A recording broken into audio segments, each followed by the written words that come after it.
ایک امریکہ میں فلمی لڑکی تھی، ہیروئن تھی جو چھوٹے چھوٹے سیریل میں کام کرتی تھی. اس کا نام تھا میریس ہلٹن. نام تبدیل کیا اس نے بعد میں، میریس ہلٹن اس کا نام تھا. بڑی مشہور وہ ایکٹریس نہیں تھی، بس ایسی ہی تھی وہ، لیکن اس کے دل میں شوق تھا پرانی چیزوں کو دیکھنے کا. ٹوٹے ہوئے گھروں کو، در و دیوار کو، کھنڈرات کو، اجڑے ہوئے مکانوں کو دیکھنے کا شوق تھا. پرانی عمارتوں کو دیکھنے کا شوق تھا میریس ہلٹن کو. صدام حسین کی شہادت کے بعد وہ لڑکی بغداد آئی. کہاں؟ جہاں آپ کو جانا ہے انشاءاللہ. کہاں آئی؟ یہ بغداد اتنا پیارا لفظ ہے.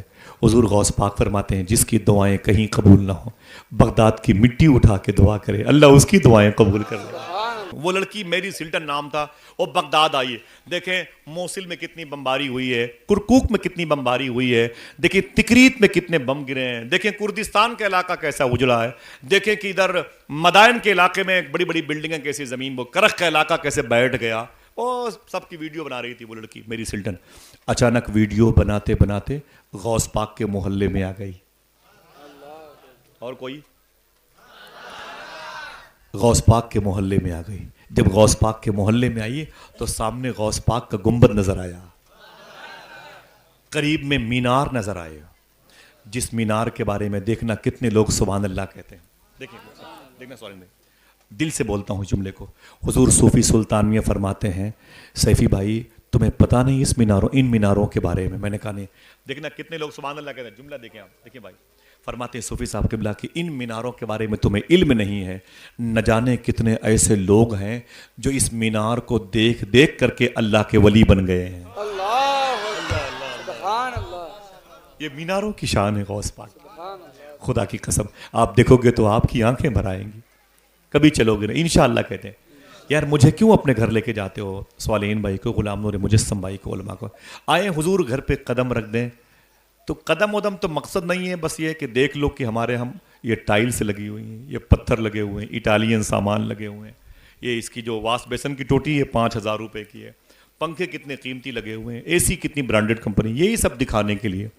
یہ سب مت دکھایا کرو. دکھانا ہی ہے تو اپنی آنکھوں میں بغداد کی حاضری کے جلوے دکھایا کرو. سمجھے؟ تب تو مزہ آئے گا انشاءاللہ. کہہ دے اللہ تعالیٰ آپ سب کا بھیگ کے بیٹھنا، یہاں پر بیٹھنا، غوث پاک کے دربار میں بیٹھنے کے مترادف بنا دے. آمین کہہ دو ماشاءاللہ. میریس ہلٹن نے جب غوث پاک کے نیلگوں گنبد کو دیکھا، نیلے کلر کے گنبد کو دیکھا، سفید ابیض کلر کے جامع الجیلانی کے گنبد کو دیکھا، سامنے صدر صدام حسین کا بنوایا ہوا مینار دیکھا، آگے خلافت عثمانیہ کا بنوایا ہوا مینار دیکھا، قریب میں شیخ یوسف گیلانی سرکار کا مینار دیکھا. اس نے اپنے گائیڈ سے کہا ٹھہر جاؤ، یہ بتاؤ یہ روضہ کس کا ہے؟ میری بہنوں سے کیا کہا؟ یہ روضہ کس کا ہے؟ یہ پیلس، یہ کیمپس، یہ لاج کس کے نام سے؟ تو گائیڈ نے کہا میڈم یہ شیخ عبد القادر جیلانی کی مزار شریف. سبحان اللہ. نام تمہارا لب پہ آئے، میٹھا میٹھا منہ ہو جائے. یہ غوث پاک کا نام. میڈم یہ شیخ عبد القادر جیلانی کا روضہ ہے. ذرا پھر سے کہہ دے کس کا؟ شیخ عبد القادر جیلانی کا یہ روضہ ہے. اللہ اکبر. اتنا سنا تو لڑکی نے کیا کہا کہ اگر سر اجازت ہو تو آدھے گھنٹے کے لیے ہم شیخ عبد القادر کی مزار دیکھ لیں. کتنی دیر کے لیے بولے؟ آدھے گھنٹے کے لیے ہم شیخ عبد القادر جیلانی کا روضہ دیکھ لیں. بولے کوئی بات نہیں آپ دیکھ لیجئے. میڈم اندر آئیں، پولیس چیک پوسٹ سے نکل کر کے اندر آئیں. میریس ہلٹن جب اندر آئی تو پہلی مرتبہ اس نے غوث پاک کی مزار شریف کی جالی کو دیکھا. پھر سے آپ بھی سن رہے ہیں محبت سے، یہ ہلکی ہلکی پھوہاریں بھی سن رہی ہیں محبت سے. سبحان اللہ. گرمی کا احساس نہ ہو اس لیے سب اللہ نے انتظام کر دیا. بیمار نہیں ہو گئے انشاءاللہ، بیمار نہیں ہو گئے انشاءاللہ. کہہ دیں ایسے ماحول میں آپ بیٹھے ہوئے ہیں کہ ایسا لگتا ہے کہ واقعی یہ بغداد والے کی بات بغداد ہی میں ہو رہی ہے. اللہ رحمت برستی ہے صحن قادری میں. سبحان اللہ. اس نے غوث پاک کے روضے کو دیکھا، لپٹ کے رونے لگی. عیسائی لڑکی تھی، عیسائی مذہب کی لڑکی تھی. غوث پاک کی جالی کو دیکھا رونے لگی. کتنی دیر کے لیے آئی تھی؟ آدھے گھنٹے کے لیے. دوپہر کا وقت 12 ساڑھے 12 بجے تھے. وہ حضور غوث پاک کی جالی شریف سے لپٹ کے روتی رہی 12 سے 12:30, 12:30 سے 1 بج گیا, 1 سے 1:30, 1:30 سے 2, 2 سے 2:30, 2:30 سے 3, 3, 4, 5, 6, 7, 8. اٹھی نہیں. 8 گھنٹے آئی تھی. کتنی دیر کے لیے؟ اور کتنے گھنٹے ہو گئے؟ 8 گھنٹے ہو گئے. اٹھی نہیں وہ لڑکی, میریز ہلٹن, کرسچن لڑکی, عیسائی عقیدے کی لڑکی. گائیڈ اندر آ گیا. اس نے کہا میڈم پورا شیڈول بگڑ گیا, پورا پروگرام بے ترتیب ہو گیا. آپ نے تو وہ تماشا کیا, میں کیا بتاؤں. ارے ایسا کچھ ہوتا ہے. وہ کہاں کہاں جانا تھا, کئی بلڈنگوں کو شوٹ کرنا تھا, اور آپ نے تو خالی ایک روزے ایک مزار کے قریب بیٹھ کر کے, ذریعے شیخ عبد القادر کے قریب بیٹھ کر کے 8 گھنٹے لگا دیے. کیا مطلب ہے؟ لڑکی کی آنکھ میں آنسو آ گئے. لڑکی نے کہا کہ سر میں امریکہ سے آئی ہوں اور میں ایک ہیروئن ہوں, ایکٹریس ہوں, ناچنے گانے والی لڑکی ہوں, مجھے سکون کبھی نہیں ملا. رو کے بولی میں 50 ہزار روپے کی 100 گرام کی شراب کی بوتلیں استعمال کرتی تھی.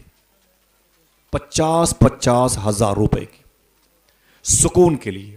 جب وہ بوتلیں میں استعمال کرتی تھی تو پھر میں بے ہوش ہو جاتی تھی. جب مجھے ہوش آتا تھا تو نہ سکون ہوتا تھا, نہ پیسے ہوتے تھے, نہ عزت بچی ہوتی تھی. پیسے بھی غائب, سکون بھی غائب, اور عزت بھی کوئی چھین لیتا تھا.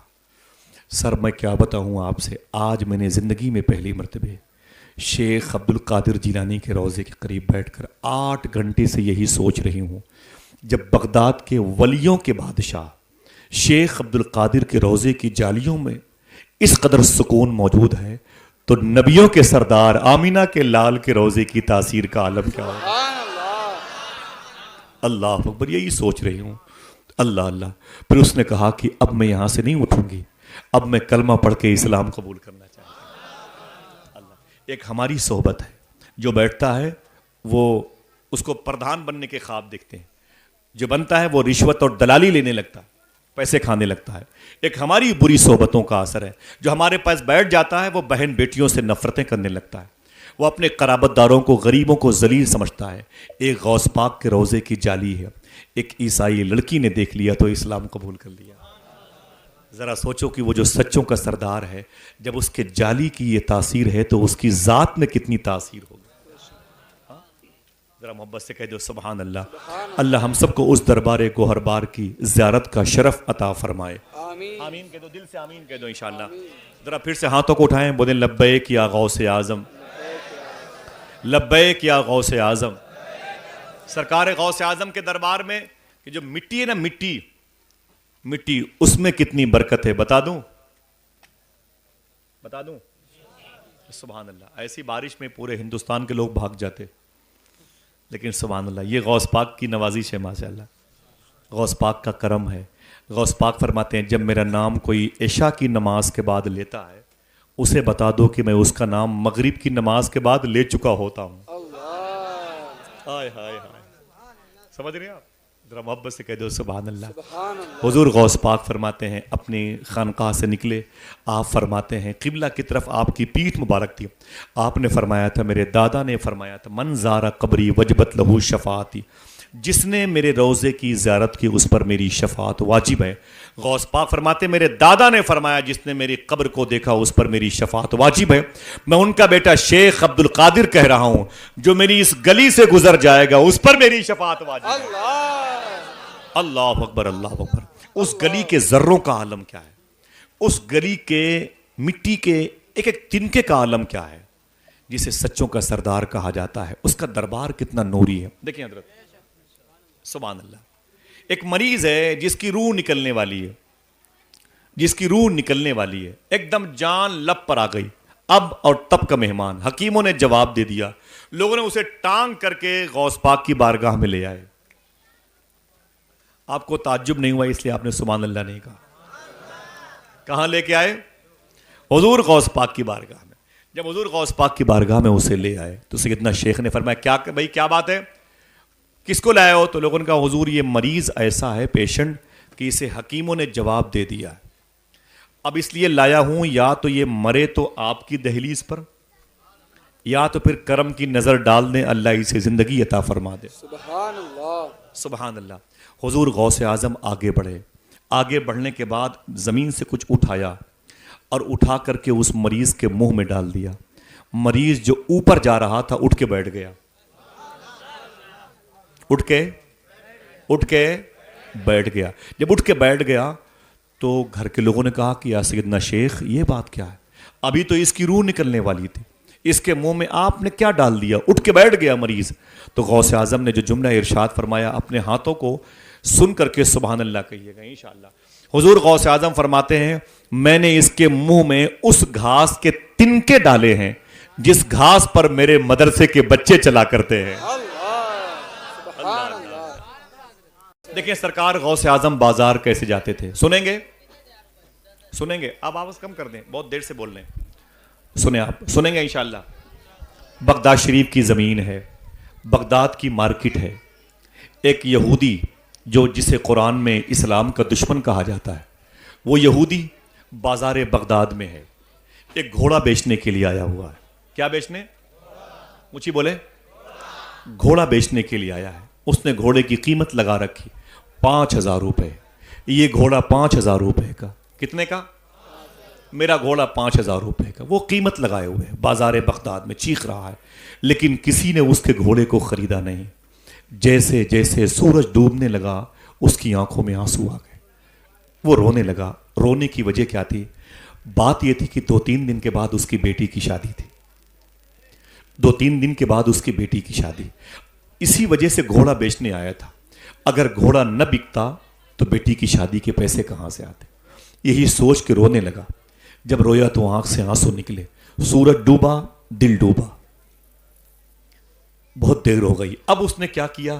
سمجھ گیا کہ گھوڑا میرا 5,000 کا کوئی نہیں لے گا، اب اسے اونے پونے میں بیچ دو. اس نے اپنے گھوڑے کی قیمت کم کر دی. اعلان کر دیا اب یہ گھوڑا 2,000 کا. کتنے کا؟ اب یہ گھوڑا 2,000 کا. اب یہ گھوڑا 2,000 کا. پہلے 5,000. سورج ڈوبنے کے بعد وہ تنگ آ گیا، کسی نے پوچھا تک نہیں. اب اس کی قیمت کم کر دی. اب یہ گھوڑا 2,000 کا.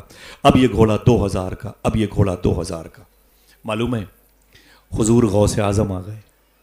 سبحان اللہ. سبحان اللہ. ذرا محبت سے کہہ دو سبحان اللہ. سبحان اللہ. بغداد کی بازار میں، بغداد کی منڈی میں غوث پاک آ گئے. آپ ٹہلتے ٹہلتے گھوڑے والے کے پاس گئے. گھوڑا بیچنے والا یہودی تھا، اسرائیلی، جو فلسطین کے لوگوں پہ زمین تنگ کیے ہوئے ہیں، یہ عقیدہ تھا. وہ یہودی گھوڑے کو بیچنے والا غوث پاک سرکار سامنے آئے تو ادب سے کھڑا ہو گیا. جانتا تھا غوث پاک کو. حضور غوث پاک فرماتے کیا کر رہے ہو؟ اس نے کہا کہ شیخی یہ گھوڑا بیچ رہا ہوں. کہا گھوڑا کیوں بیچ رہے ہو؟ تو رونے لگا. اس نے کہا 2 دن کے بعد میری بیٹی کی شادی ہے، گھوڑا نہیں بکے گا تو بیٹی کی شادی کے پیسے کہاں سے آئیں گے؟ سرکار غوث پاک فرماتے کتنی قیمت ہے اس کی؟ اس نے کہا حضور دن میں تو قیمت 5,000 لگی تھی لیکن کسی نے اسے خریدا نہیں. اب میں نے اس کی قیمت 2,000 کر دی ہے، اونے پونے بک جائے، بیٹی کی شادی کا معاملہ ہے. خدا کی قسم حضور غوث اعظم سرکار نے اپنی جیب سے 5,000 روپے نکالے. سبحان اللہ. سبحان اللہ. پھر سے بولیے، سنیے گا غور سے. حضور غوث اعظم سرکار نے اپنی جیب سے 5,000 روپے نکالے. نکال کر کے گھوڑے بیچنے والے کو دیا. کہا اسے رکھ لے. اس نے کہا شیخ میں نے گھوڑے کی قیمت اس وقت 2,000 رکھی، آپ مجھے 3,000 روپے زیادہ کیوں دے رہے ہیں؟ حضور غوث اعظم سرکار نے ایک بات کہی. بات کو جیسے اس یہودی نے سنا، گھوڑے کی لگام چھوڑ کے غوث پاک کے قدم پہ گر پڑا اور قدم چوم کے بولا شیخی جتنی جلد ہو سکے مجھے کلمہ پڑھا کے مسلمان بنا. سبحان اللہ. سبحان اللہ. جتنی جلد ہو سکے مجھے دین دے دیجیے، اپنے دادا کا عشق مجھے عطا فرمائے. حضور غوث اعظم نے اسے 5,000 روپے دیے. اس نے کہا شیخی 2,000 کی قیمت والا گھوڑا آپ مجھے 3,000 روپے زیادہ کیوں دے رہے ہیں؟ تو غوث پاک سرکار نے جملہ ارشاد فرمایا. میرے آقا فرماتے بات یہ ہے میرے دادا مدینے والے آقا نے ارشاد فرمایا. سمجھ کے بولیے گا. میرے دادا مدینے والے آقا نے ارشاد فرمایا جب کسی سے کوئی چیز خریدو تو اس کی مجبوری کبھی نہ خریدنا. اس کی مجبوری کبھی نہ خریدنا. اس وقت 5,000 کا گھوڑا 2,000 میں بیچنا یہ تیری مجبوری ہے. اور مدینے والے آقا نے فرمایا کسی کی مجبوری نہ خریدنا، تو میں نے تیرا گھوڑا خریدا ہے، تیری مجبوری نہیں خریدی ہے۔ آئے اتنا سنا تو غوث پاک کے قدم پہ گرا، کلمہ پڑھ کے اس نے اسلام قبول کر لیا۔ یہ غوث پاک ہیں اور یہ ہم۔ نہ نہ نہ بیٹے، ارے بیٹے بیٹھ جاؤ، بیٹھ جاؤ، بچیوں کو مارنا نہیں، بیٹے بیٹھ جاؤ، بیٹھ جاؤ، بیٹھ جاؤ۔ ماؤں سے گزارش ہے کہ اپنے بچوں کو اپنے پاس لے لیں، آرام سے آرام سے۔ ذرا ہاتھوں کو اٹھا کے بولیں لبیک یا غوث اعظم۔ بہنوں سے گزارش ہے کہ بچوں کو اپنے پاس رکھیں، بچیوں کو مارنا نہیں چاہیے۔ ذرا محبت سے کہہ دو سبحان اللہ۔ ظاہر سی بات ہے کہ جن کے قریب بچے کھیلیں گے ان کو سنائی نہیں دے گا تو تکلیف ہوگی نا، اس تکلیف کے لیے میں معذرت چاہتا ہوں۔ حضور غوث اعظم سرکار کا یہ عمل تھا، اور ہمارا کیا عمل ہے؟ ہم بھی بیوی سے کہہ کے ایک جھولا لے کے بازار جاتے ہیں سبزی لانے کے لیے، 100 روپے لے کے نکلے نا، تو ابھی 6 بجے ہیں، ابھی سورج ڈوبنے میں 1 گھنٹہ باقی ہے، ابھی تو بھنڈی کا ریٹ جو ہے 30 روپے میں چل رہا۔ ایسا کرو نا یار، 7:30 بجے چلیں گے تو 20 ہو جائے گا، صحیح ہے کہ نہیں؟ ابھی تو لوکی جو 20 روپے والی ہے نا، ابھی 20 کی ملے گی، ذرا سا 1 گھنٹہ رک جاؤ تو 20 والی لوکی 10 میں ملے گی، اس کو تو لامحالہ دینا ہی پڑے گا۔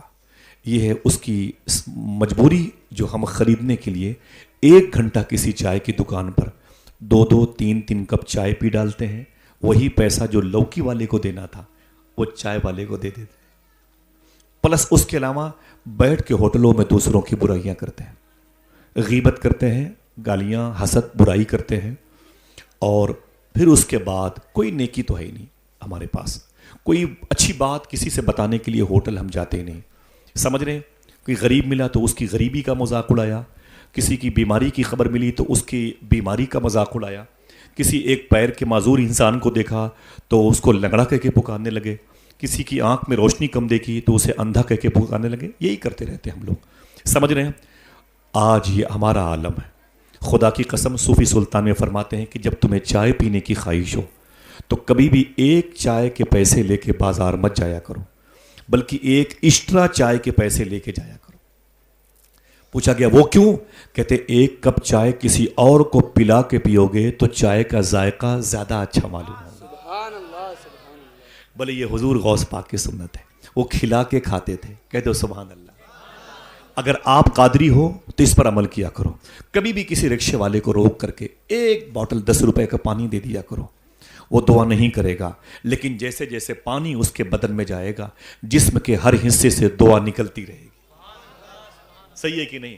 کیا خالی مرغا کھانے میں قادری ہیں، بریانی کھانے میں قادری ہیں؟ ماں بہنیں بھی بہت غوث پاک کا چراغ جلاتی ہیں، چراغ جلانے میں قادریہ ہونا میری بہن کوئی بڑے کمال کی بات نہیں ہے، قادریہ ہونا اس لیے کمال کی بات ہے، تیرے دروازے پر کوئی کتا ہو تو بھوکا نہ سوئے، 1 روٹی کا ٹکڑا اسے دے دینا، گھر میں گوشت بنے تو 1 بوٹی تھوڑا سا سالن کسی پڑوس کے غریب انسان کو دے دینا، یہ حضور غوث پاک کی سنت ہے۔ ذرا ہاتھوں کو اٹھا کے پھر سے بولیں لبیک یا غوث اعظم۔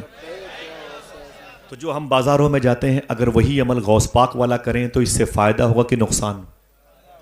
اونچی بولو۔ اب ہم سوچیں یار یہ تو نقصان ہوگا بھائی، 20 کی جگہ ہم کو 30 دینا پڑ رہا ہے، اگر اللہ کے نام پہ 10 روپے زیادہ دو گے تو اللہ اس کے رسول کا فیصلہ ہے 1 کے بدلے 10، عقیدہ ہے آپ کا؟ 1 کے بدلے، اونچی بولے 1 کے بدلے۔ یہ ہولی اور دیوالی میں رہتی ہے اسکیم، بگ بازار میں 30% چھوٹ چل رہی ہے، اور عید اور دیوالی کے بعد پوسٹر اتر جاتا ہے، اور یہ اسکیم صبح قیامت تک چل رہی ہے۔ سبحان اللہ۔ 1 کے بدلے، اونچی بولو، 1 کپ چائے پلاؤ گے تو کتنے کا انتظام ہوگا؟ 10 چائے کا، سمجھ گئے؟ رابعہ بصری کے گھر میں 2 مہمان آ گئے، بولے مما، فرمایا کیا بات ہے؟ کہا بھوک لگی ہے، ڈلیا اٹھا کے دیکھا 2 روٹی تھی، کتنی؟ 2 روٹی تھی، کہا اس میں 2 روٹی ہے، بولے بس بس بس، 1 مجھے دے دو 1 میرے بھائی کو دے دو، بڑی بھوک لگی مما مما۔ تو رابعہ فرماتی ہیں بیٹھو، وہ دونوں مہمان بیٹھ گئے، دروازے پر دستک ہوئی، ایک فقیر آیا، رابعہ اللہ کے نام پہ کچھ دے دو بھوک لگی ہے، رابعہ بصری نے دونوں روٹیاں اٹھا کے اسے دے دی، دونوں مہمان ناراض ہو گئے، عجیب بات ہے مما میں نے مانگی مجھے نہ دی، اس فقیر کو دے دی، فرمایا بیٹھو، وہ دونوں مہمان بیٹھ گئے، اچانک دروازے پر دستک ہوئی، کہا کون؟ ایک لڑکی کی آواز ہے، رابعہ مما دروازہ کھولو، کہا کیا بات ہے؟ کہا میری ماں نے آپ کے لیے روٹیاں بھیجی، کہا کتنی ہیں؟ کہا 18، رابعہ فرماتی چپ چاپ لے کے نکل جاؤ, چلو چلو چلو چلو میرے گھر سے باہر چلو. بولے ارے میری ماں نے بھیجی. بولے چل چل اپنی ماں کو دے دے, مجھے نہیں چاہیے تیری 18 روٹیاں, چل نکل لے. مہمان پریشان, عجیب مما روٹیاں لیتی تو میرے بھی کام آ جاتی, بھوک لگی ہے تو 2 تھیں اسے بھی دے دیا, 18 ہی واپس کر دیا. کیسی ہے میری ماں رابعہ. تھوڑی دیر کے بعد پھر وہی لڑکی آئی ہے. کہا رابعہ مما, کہا کیا بات ہے, کہا دروازہ کھولو, کہا کیا بات ہے, کہا روٹیاں لائی ہوں, کہا کتنی ہے, کہا 20, کہا لاؤ میری ہو سکتی ہیں. مہمانوں نے کہا اس سے پہلے 18 واپس کر دی, اب 20 کیوں لے لیا. راویہ فرماتی میں 18 کیوں لیتی, اللہ اس کے رسول کا قانون ہے, 1 کے بدلے 10, 2 کے بدلے. سبحان اللہ سبحان اللہ. سمجھ رہے ہیں آپ کا نقصان ہوگا. اگر کسی لوکی بیچنے والے کو 5 روپے زیادہ دے دیا تو نقصان ہوگا. یہ کس نے بتا دیا آپ سے, یہ کہاں کی تھیوری ہے. حضور غوث اعظم رضی اللہ تعالیٰ عنہ بازار بغداد میں غربا اور مساکین کی خدمت کرنے جایا کرتے تھے, اور ہم پیسے بچانے کے لیے جاتے ہیں. ذرا ہاتھوں کو اٹھا کے پھر سے بولیں لبیک یا غوث اعظم. غوث پاک نے غریبوں کی مدد کیسے کی, اگر یہ تھیوری یاد رہے گی تو کام آئیں گے انشاءاللہ. کہہ دیں انشاءاللہ. پھر سے بولیں ہاتھوں کو اٹھا کے لبیک یا غوث اعظم, لبیک یا غوث اعظم. آپ پیچھے مڑ کے دیکھیں, بیچاروں کو جگہ نہیں ملی میرے بھائیوں کو, اللہ ان کی حاضری قبول فرما لے. جو میرے بھائی کھڑے ہیں وہ بھی اپنے ہاتھوں کو اٹھا کے بولیں لبیک یا غوث اعظم. اللہ سب کے ماں باپ کی مغفرت فرمائے. ہم 2 روپے کسی غریب کو دیتے نہیں, اسی لیے نفرت پیدا ہو گئی. ہندو مسلمان مارو کاٹو, عجیب بات ہے. نفرت پیدا ہوئی ہے, ہمارے اندر سے محبت نکل گئی. غوث پاک کتنی محبت. عتبہ بن غزوان حضور کے ساتھ سفر کر رہے تھے, اور سفر کرتے کرتے دشمنوں کے ساتھ جنگ کی نوبت آ گئی. عتبہ بن غزوان کہتے ہیں میں جنگ میں حضور کے دشمن کی تعقب میں پیچھے لگ گیا, تلوار لے کے اس کو ختم کرنے کی پوزیشن پہ تھا, وہ زمین پر گر پڑا. میں نے تلوار نکالی اسے مارنے کے لیے, تو میں نے کیا دیکھا, اچانک سامنے والے کمرے کے اندر سے دروازہ کھلا, ایک لڑکی نکل کے سامنے آ گئی. لڑکی بڑی خوبصورت تھی. حضور کے صحابی حضور کے غلام عتبہ بن غزوان کہتے ہیں میں اس دشمن کو جو زمین پر پڑا ہوا تھا اسے چھوڑ کر کے اس لڑکی کو دیکھنے لگا. لڑکی کی آنکھیں بڑی اچھی تھی, اس کے لب اس کے رخسار بہت پیارے تھے, اس کی پیشانی بڑی چمکدار, زلفوں میں بڑی خوبصورت لٹیں اور کمر تک پھیلی ہوئی تھی. لڑکی بڑی خوبصورت تھی. جناب عتبہ بن غزوان کہتے ہیں اسے غور سے دیکھا, ایک آنکھ بند کر کے دیکھنا شروع کیا. آپ فرماتے ہیں اچانک مجھے یاد آیا, عتبہ یہ کیا کر رہے ہو, جن آنکھوں سے تم نے حضور کو دیکھا ہے ان آنکھوں سے لڑکیوں کو دیکھتے ہو. کہتے بس عجیب سا درد ہوا, میں نے تلوار موڑی اور تلوار کے مونڈھے کو اپنے اس ہاتھ میں لے کے زور سے اپنے داہنی آنکھ کے اس ہڈی کے پاس جب مارا نا تو میری آنکھ کا ڈھیلا باہر آ گیا. جب زمین پر گر پڑا تو میں نے اسے اپنے جوتے سے مسل دیا اپنی آنکھ کے ڈھیلے کو, اور میں نے کہا میں اس آنکھ کو اپنے پاس نہیں رکھنا چاہتا جو حضور کے علاوہ کسی اور کو دیکھنا چاہتی. جب کوئی اس قدر حضور سے محبت اور اللہ کا خوف دل میں رکھتا ہے نا, تب اللہ اس کی قبروں میں روشنی عطا فرماتا ہے. محنت کرنی چاہیے, یہ نہیں کہ آپ 2 لاکھ روپے کی بائک لے کر کے غریبوں کے محلوں میں سیلنسر نکال کے تڑ تڑ تڑ تڑ کرتے ہوئے چلیں اور بتائیں کہ اللہ نے مجھے بہت دیا ہے. تجھے اللہ نے سب کچھ دیا ہے, لیکن دل بھی دیا ہوتا تو بڑی بات تھی. کسی غریب کی نیند کا احساس تجھے پیدا ہوا ہو, تیرے ہونٹ پر کبھی درود کے نغمے بھی آ جاتے, تجھے کبھی نعت کے 2 شعر تنہائی میں پڑھنے کی توفیق مل گئی ہوتی. سمجھ رہے ہیں, یہ بصرہ کی زمین ہے, بات غوث پاک کی ہے. یہ بصرہ یاد آ گیا, اسی بصرہ میں ایک لڑکی پیدا ہوئی تھی, اس کا نام ہے رابعہ بصری. سب لوگ بولیں یہ نام لیں. کیا نام ہے؟ میری ماں بہنیں اس نام کو یاد رکھ لیں. زور سے آپ کو اپنی زبان نہیں کھولنی ہے, دل سے کوئی بات سبحان اللہ بھی دل سے کرنا ہے. اچھا لگے کوئی نام تو اسے دل میں یاد رکھ لیں. نام کیا ہے؟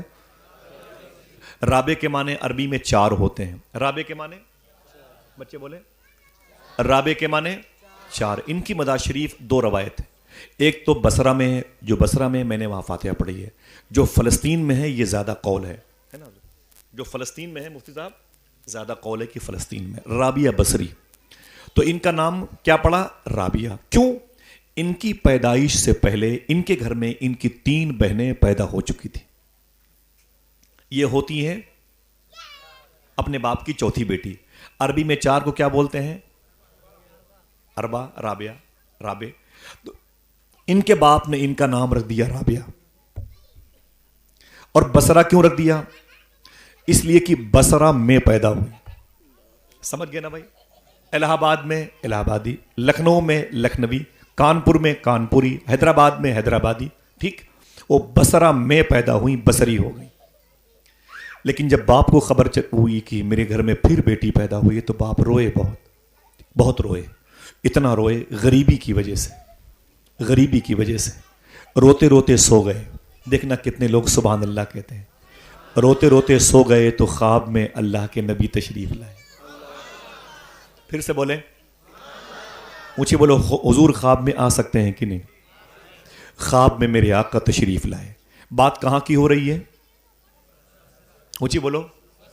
موبائل ہے، میپ میں جلسے کے بعد نکال کے دیکھنا بصرہ سے مدینے کا فاصلہ کتنا ہے. دیکھنا کتنا ڈسٹینس ہے، کتنا فاصلہ ہے، کتنی دوری ہے. بصرہ میں جب یہ روئے تو حضور کو خبر ہو گئی. بصرہ سے ملا ہوا کویت کا بارڈر ہے، سمجھ رہے ہیں؟ کویت کے بارڈر سے آئیں گے تو پھر آپ کو عرب کنٹری میں آنا، حجاز میں آنا پڑے گا، مکہ شریف اور مدینے میں. میری نظر میں تقریباً یہ 1000 کلومیٹر کا فاصلہ ہے. بغداد شریف سے مدینے کا فاصلہ تقریباً ارار بارڈر کراس کریں گے تو 1500 پڑے گا. بصرہ سے کم مان لیں آپ. تو جب یہ سوئے تو خواب میں حضور تشریف لائے. سبحان اللہ. آپ نے دعا نہیں مانگی، سنا ہے آپ ہر عاشق کے گھر تشریف لاتے. سبحان اللہ. میرے بھی گھر میں ہو جائے چراغاں. بے شک. ہاتھوں کو اٹھا کے بولو، میرے بھی گھر میں ہو جائے چراغاں. یا رسول اللہ. یا رسول اللہ. حضور خواب میں آئے. میرے آقا فرماتے میری نیک بندی رابعہ کے باپ رونے کی وجہ کیا ہے؟ تو رابعہ بصری کے باپ نے حضور کو دیکھا تو رونے لگے. کہتے ہیں آقا میرے رونے کی وجہ میری غریبی ہے، میری غریبی ہے. سرکار میری 3 بیٹیاں تھیں، میں انہیں کیسے پالتا؟ میرے پاس روٹیاں بھی نہیں بچوں کو کھلانے کے لیے، کپڑے بھی نہیں انہیں پہنانے کے لیے. بچیاں ایک چادر میں لپٹ کے سوتی ہیں، ایک دن کھاتی ہیں، 2 دن بھوکی رہتی ہیں، چوتھی پھر بیٹی پیدا ہوئی. میں تو ایک بیٹے کا انتظار کر رہا تھا. کاش میرے گھر میں کوئی بیٹا پیدا ہوتا جو بڑھاپے کا سہارا بنتا، 4 پیسے کہیں سے کماتا، میرے گھر کی غریبی خوشحالی میں تبدیل ہوتی. حضور پھر بیٹی پیدا ہو گئی، رو اس لیے رہا ہوں کہاں سے پالوں گا.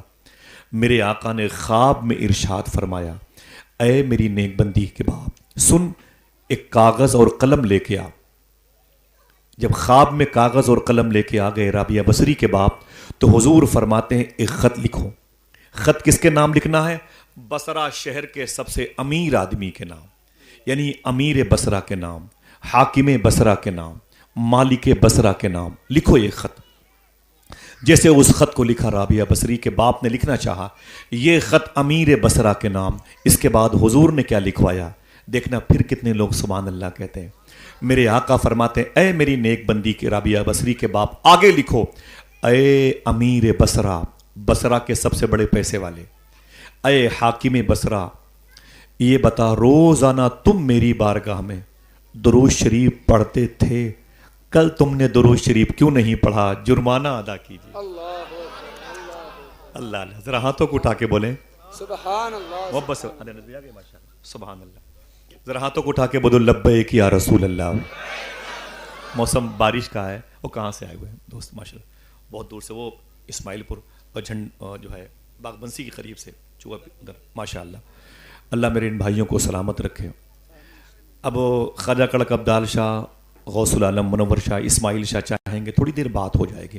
پھر سے بولو ہاتھوں کو اٹھا کے لبیک یا رسول اللہ. میری باتیں سمجھ رہے ہیں؟ کیا کہا حضور نے؟ لکھو اے رابعہ بصری کے باپ، لکھ اے امیر بصرہ، روزانہ میری بارگاہ میں تم درود شریف پڑھتے تھے، کل تم نے درود شریف کیوں نہیں پڑھا؟ جرمانہ ادا کیجیے. اب آگے جو جرمانہ لگایا، پنالٹی لگائی، حضور فرماتے آگے لکھو ایک دن جرمانہ درود پڑھنے کے جو سزا ہے وہ یہ ہے کہ 400 چاندی کے سکے دیجیے. سینے پہ ہاتھ رکھ کے سوچو، یہ ڈپارٹ چھوڑ دو. ہم اور آپ اور کرسی پر بیٹھنے والے ماں بہنوں میں سے بڑی مقبول کچھ عورتیں ہوتی ہیں، ان کو چھوڑ دو، بقیہ پورے گاؤں کی بات کرو. اتنے لوگ ہیں پورے مہینے حضور کو یاد نہیں کرتے. رات بھر بیوی کے کمرے سے، بہو کے کمرے سے، بیٹیوں کے کمرے سے جس طریقے سے ہو سکتا ہے گانے بجانے کی آواز آتی ہے. ہاں سوچ رہے ہیں آپ؟ یہ دعا مانگی جاتی ہے مسجد میں، سنا ہے آپ ہر عاشق کے گھر تشریف لاتے ہیں، میرے بھی گھر میں ہو جائے چراغاں یا رسول اللہ. حضور کیسے آئیں گے ان گھروں میں جن گھر کے ہر کمروں سے گانے بجانے کی آواز آئے؟ آج ہم مہینوں درود نہیں پڑھتے، کوئی پوچھنے والا بھی نہیں ہے۔ رابعہ بصری کے باپ کو حضور نے خط میں لکھوایا، امیر بصرہ روز درود پڑھتا تھا، ایک دن ناغہ کیا تو گرفت میں آ گیا۔ توجہ ہے، وہ گرفت میں آ گئے۔ اللہ اکبر اللہ اکبر۔ معلوم ہے اس کے بعد کیا ہوا؟ اب اس کاغذ کو لیا تو رابعہ بصری کے باپ صبح کو اٹھے اور اس امیر بصرہ کے محل کے گیٹ پر جو چوکی دار تھا اس کے پاس گئے، اس سے سلام کیا، اس کاغذ کو دیا۔ کاغذ کو دینے کے بعد بولے یہ کاغذ اپنے مالک تک پہنچا دے۔ توجہ ہے؟ بولے بھائی توجہ ہے؟ دیکھیے گا، اس کاغذ کو اپنے مالک تک پہنچا دے۔ جیسے اس مالک نے اس خط کو پڑھا، امیر بصرہ نے، حاکم بصرہ نے اپنی کرسی سے کھڑا ہو گیا۔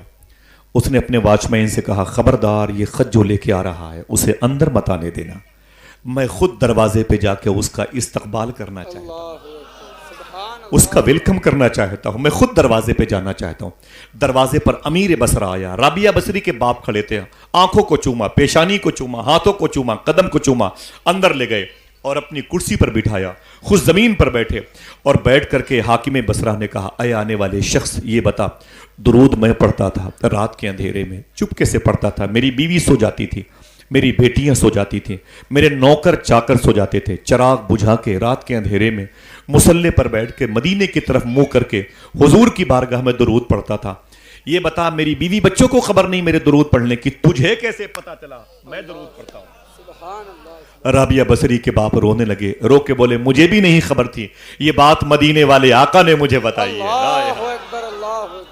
مجھے بھی خبر نہیں تھی، یہ بات تو نبی نے مجھے بتائی ہے۔ اتنا سنا تو رابعہ بصری کے باپ کے سامنے امیر بصرہ رونے لگا، رو کر کے 1200 چاندی کے سکے غریبوں میں تقسیم کر دیا۔ کتنے؟ اور 400 چاندی کے سکے رابعہ بصری کے باپ کے دامن میں ڈال دیا اور اس خط کو لے کے کہنے لگے اے اجنبی مسافر اور اے وزیروں، میرے کیبنٹ منتریوں، سنو، میرے مرنے کے بعد میرے کفن کے نیچے میرے سینے کے اوپر اسی کاغذ کو رکھ دینا۔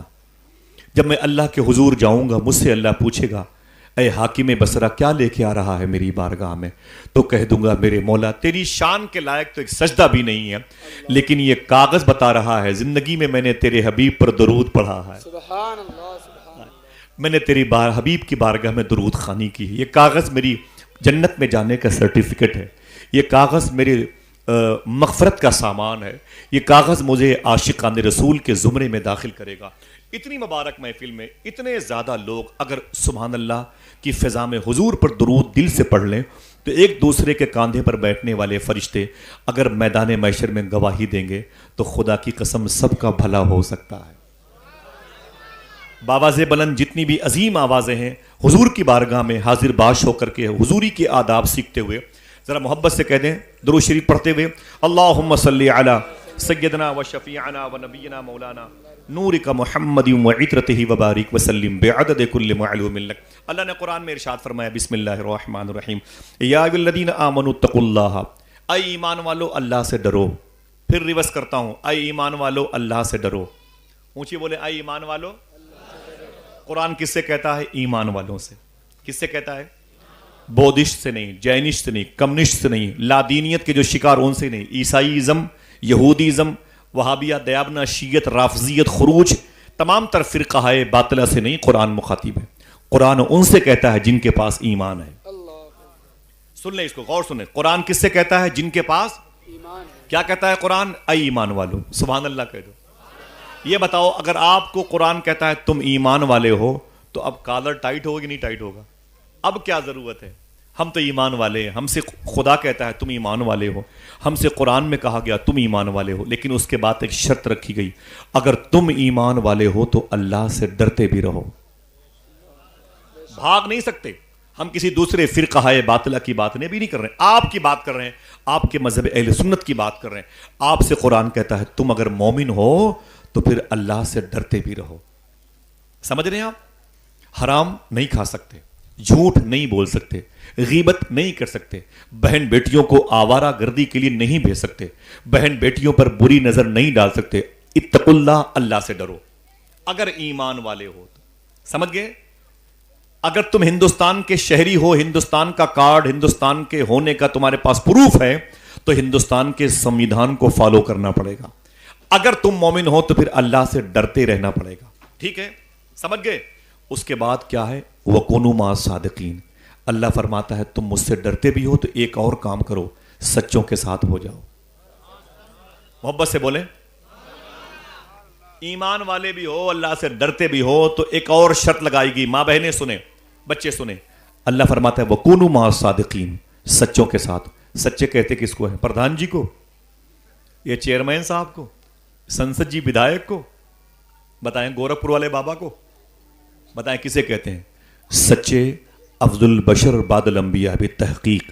اگر کوئی سچا کسی کو کہتا ہے تو صدیق اکبر کو کہتا ہے, بے شک سبحان فاروق اعظم کو کہا جاتا ہے, اللہ عثمان و علی کو کہا جاتا ہے, میرے آقا سرکاران حسنین کریمین کو کہا جاتا ہے. سبحان اللہ نبیوں رسولوں کے بعد جو مراتب اولا ان کے حصے میں آئے, سچا انہیں کہا جاتا ہے.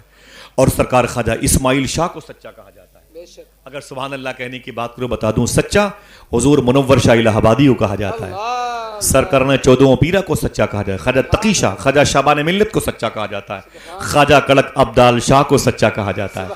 سرکار گدا علی شاہ کو سچا کہا جاتا ہے. سرکار خواجہ قاضی پور شریف کے نواب علی شاہ سرکار کو سچا کہا جاتا ہے.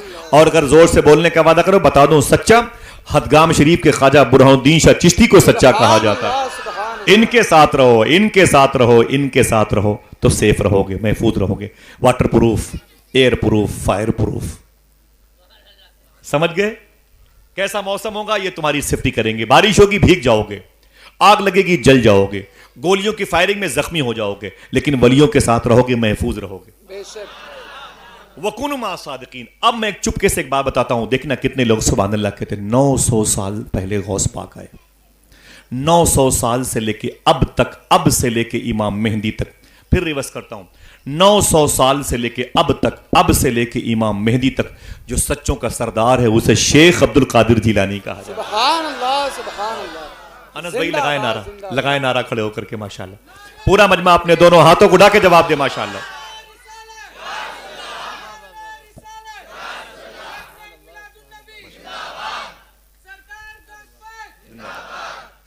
میرے بھائی کی طرف سے اس ورن میں پہنائیے نہیں ارشد بھائی.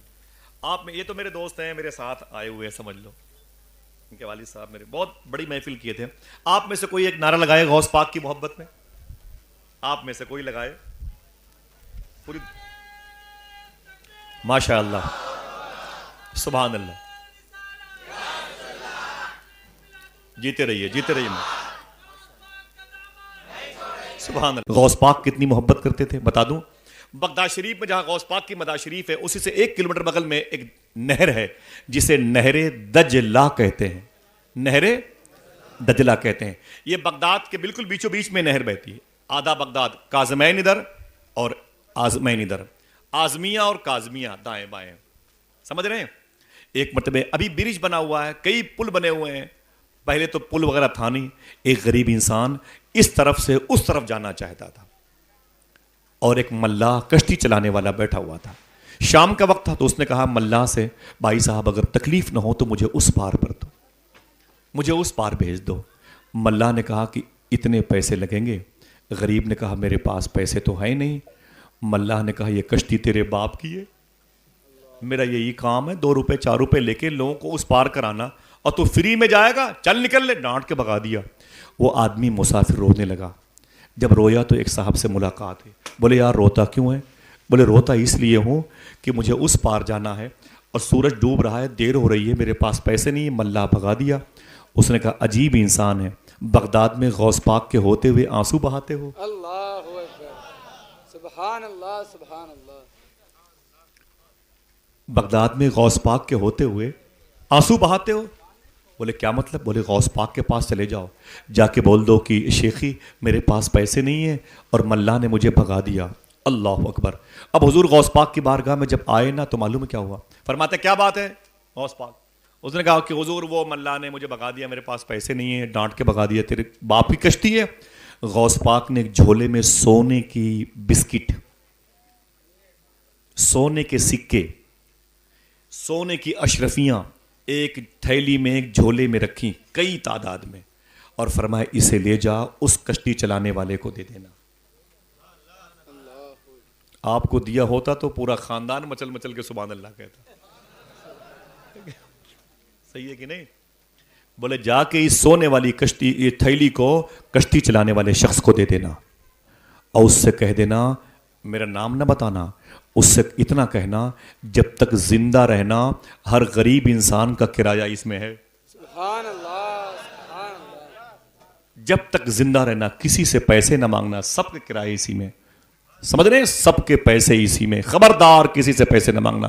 اور میرا نام پوچھے تو مجھے بولے نہ بتانا کوئی بات. اب وہ سونے کی اشرفیاں تھیلی میں لے کے گیا حضور غوث پاک کی بارگاہ سے, اور جیسے کشتی والا ملا اس نے کہا لے پکڑ اپنے پیسے کرائے کے, پکڑ لے, سن کھول کے دیکھ لے تیری ساری زندگی کے مسافروں کے کرائے اس میں, خبردار کسی مسافر سے پیسے مانگا تو ٹھیک نہیں ہوگا. اس نے کہا دیکھا تو اس میں سونے کی بسکٹ, سونے کی اشرفیاں, سونے کے سکے. ملاح تب پریشان ہو گیا, بولا یار یہ کہاں سے جوار لگائے ہو, یہ کہاں سے لائے ہو؟ بولے تم کو اس سے کیا, تم کو اس سے کیا, تم اسے رکھ لو, کسی غریب مسافر سے پیسے نہ مانگنا. بولے یار نام تو بتاؤ تمہیں کس نے دیا؟ بولے تم کو نام سے کیا مطلب, تم اسے رکھ لو, کسی غریب مسافر سے پیسے نہ مانگنا. اب دیکھنا کتنے لوگ سبحان اللہ کہتے ہیں. اس ملاح نے اس مسافر کا ہاتھ پکڑا اور کنارے لے آیا, فرمایا مجھے بیوقوف سمجھتے ہو, میں جانتا ہوں یہ کام بغداد میں صرف شیخ عبد القادر کرتے ہیں. سراپا گرد آلودہ لبادہ کر کے بیٹھے ہیں, تیرے کوچے میں مرنے کا ارادہ کر کے بیٹھے ہیں.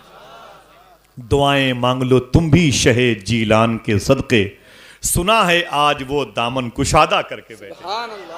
اللہ اللہ, سنا ہے آج وہ دامن کشادہ. تو غوث پاک بازار کیسے جاتے تھے سمجھ گئے؟ غوث پاک غریبوں کی خدمت کیسے کرتے تھے سمجھ گئے؟ غوث پاک کے لنگر خانے کی ایک ایک دانے کی تاثیر کیا ہے بتا دوں؟ غوث پاک سرکار کے روضے کی جالی کی تاثیر کیا ہے بتا دوں؟ سبحان اللہ کہیں گے؟ بولتے رہیے گا ورنہ بارش میں تیزی آ سکتی ہے. جو بھی اللہ کی مرضی, اللہ جب تک چاہے اس کا, اس کے حبیب کا, غوث پاک کا ذکر ہوتا رہے گا انشاءاللہ. ہے کہ نہیں بھائی انشاءاللہ؟ اتنی بڑی تعداد میں آ گئے. اور ارشد بھائی کی یہ دستار کے موقع پر محترم عرفان صاحب کے بیٹے, یہ خوشی کا موقع تھا, ان کے ماں باپ کا خلوص تھا کہ ماشاءاللہ کہ ان کے دولہا بنتے وقت 1 گھنٹے تک بارش نہیں ہوئی ماشاءاللہ. بقیہ اللہ کی مرضی ہے کہ نہیں؟ ہم کیوں کہیں کہ بارش 2-3 گھنٹے نہ ہو تاکہ نور مجسم بھائی کی نعت ہو جائے, ہماری گفتگو ہو جائے؟ نہیں, ہو سکتا ہے کہ 100-200 لوگ محفوظ ہو جائیں گے, لیکن بارش کے برسنے کی دعا بھی تو کئی ہزار کسان کر رہے ہیں. سبحان اللہ. ہے کہ نہیں؟ اللہ کی جیسی مرضی ہے کہ نہیں؟ وہ چاہے تو بارش برسا کے خوش ہو, چاہے تو بارش روک کر کے خوش ہو, یہ اس کی مرضی ہے. حضور غوث پاک کے روضے کی جالی کی تاثیر کیا ہے؟ کتنے لوگ بغداد جائیں گے؟